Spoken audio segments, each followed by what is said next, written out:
একসময়ের পরম মিত্র দুই পরাশক্তি যুক্তরাষ্ট্র ও রাশিয়া ধীরে ধীরে চরম শত্রুতে পরিণত হয়েছে। বর্তমানে দেশ দুটির সম্পর্ক সাপ বেজির চাইতেও খারাপের দিকে রয়েছে। তবে 2019 সালে সম্পর্ক উন্নয়নে যুক্তরাষ্ট্রকে একটি গোপন প্রস্তাব দিয়েছিল রাশিয়া। সেই প্রস্তাবে সমঝোতা হলেই হয়তো তখনই তাদের সম্পর্কের ফাটল কিছুটা হলেও ঘুচে যেত। কিন্তু সে সময় ট্রাম্প প্রশাসন তা পাত্তা না দিলেও সাম্প্রতিক সময়ে ভেনেজুয়েলা কাণ্ডে সেই গোপন প্রস্তাব সত্যি হওয়ার গুঞ্জন ছড়িয়েছে। কি সেই প্রস্তাব, জানাচ্ছেন এসআই রাজ।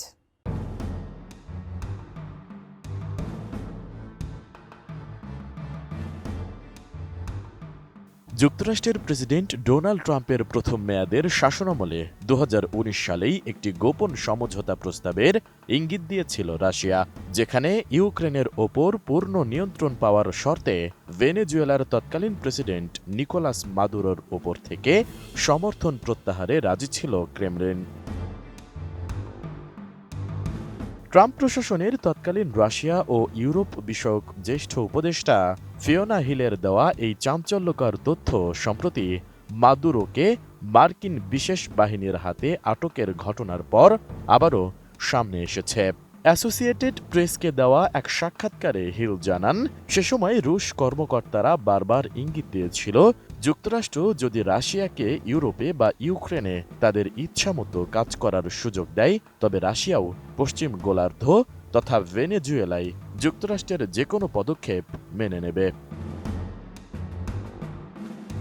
হিলের বক্তব্য অনুযায়ী মস্কো সরাসরি কোনো আনুষ্ঠানিক প্রস্তাব দেয়নি, তবে সে সময় যুক্তরাষ্ট্রে নিযুক্ত রাশিয়ার রাষ্ট্রদূত আনাতোলি আন্তনোভ একাধিকবার ইঙ্গিত দিয়েছিলেন, ইউক্রেনের প্রশ্নে ছাড় পেলে ভেনেজুয়েলায় যুক্তরাষ্ট্রের পদক্ষেপে আপত্তি করবে না রাশিয়া।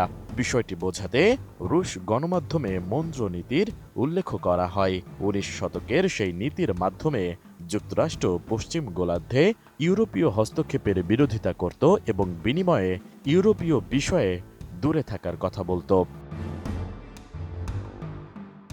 ফিওনা হিল জানান, সে সময় হোয়াইট হাউস এ ধরনের সমঝোতায় আগ্রহ দেখায়নি। ট্রাম্প তাকে 2019 সালের এপ্রিলে মস্কো পাঠান স্পষ্ট বার্তা দিতে যে ইউক্রেন ও ভেনেজুয়েলা পরস্পরের সঙ্গে সম্পর্কিত নয়।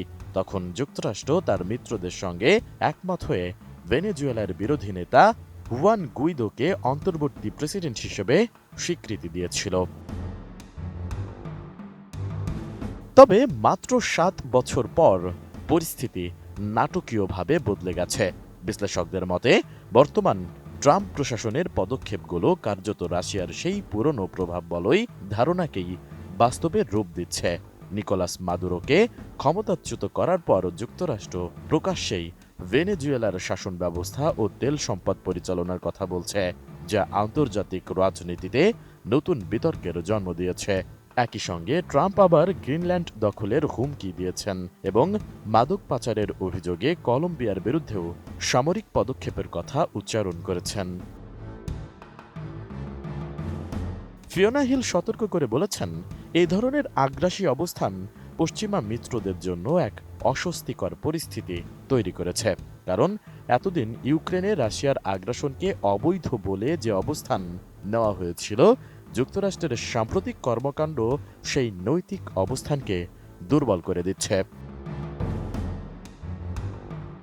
যদিও ট্রাম্প প্রশাসন ভেনেজুয়েলার অভিযানে নিজেদের অবস্থান ব্যাখ্যা করে বলেছে এটি ছিল একটি আইন প্রয়োগকারী অভিযান এবং মাদুরোকে আটক করা আইনসম্মত, তবে রাশিয়ার পররাষ্ট্র মন্ত্রণালয় যুক্তরাষ্ট্রের এই পদক্ষেপকে আগ্রাসন বলে নিন্দা জানিয়েছে। প্রেসিডেন্ট ভ্লাদিমির পুতিন এখনও এ বিষয়ে সরাসরি কোনো মন্তব্য করেননি। এসআই রাজ, এটিএন নিউজ।